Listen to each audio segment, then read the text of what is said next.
Diary of a Wimpy Kid, Roderick Rose, Tuesday.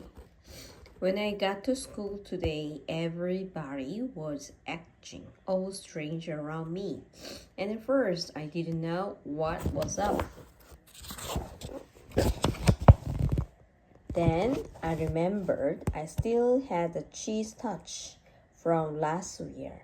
I got the cheese touch in the last week of school, and over the surrender, I completely forgot about it. The problem with the cheese touch is that you work at it until you can pass it on to someone else, but nobody would even get within 30 feet of me, so I knew I was gonna be stuck with the cheese touch for the whole school year.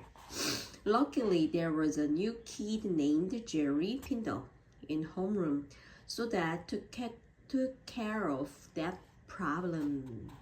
My first class was pre-algebra, and the teacher put me right next to Alex Aranda, the smartest kid in the whole class. Alex is super easy to copy from because he always finishes his test early and puts his paper down on the floor next to him. So if I ever get in a pinch, it's nice to know I can count on Alex to bail me out. Kids whose last names start with the first few letters of the alphabet get called on the most by the teacher, and that's why they end up being the smartest. Some people think that's not true, but if you want to come down to my school, I can prove it.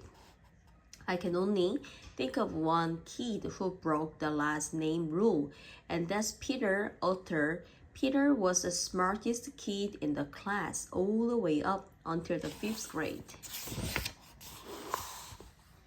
That's when a bunch of us started giving him a hard time about how his initials sounded when you said them out loud. Teacher, the answer to that question is poo-poo. Yeah, poo-poo. These days, Peter doesn't raise his hand at all, and he's pretty much a C student. I guess I feel a little bad about the whole PU thing and what happened to Peter, but it's hard next to the credit whenever it comes up. I started that.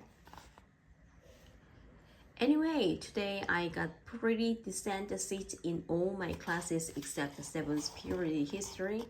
My teacher is Mr. Perf, and something tells me he had Roderick as a student a few years back. Mr.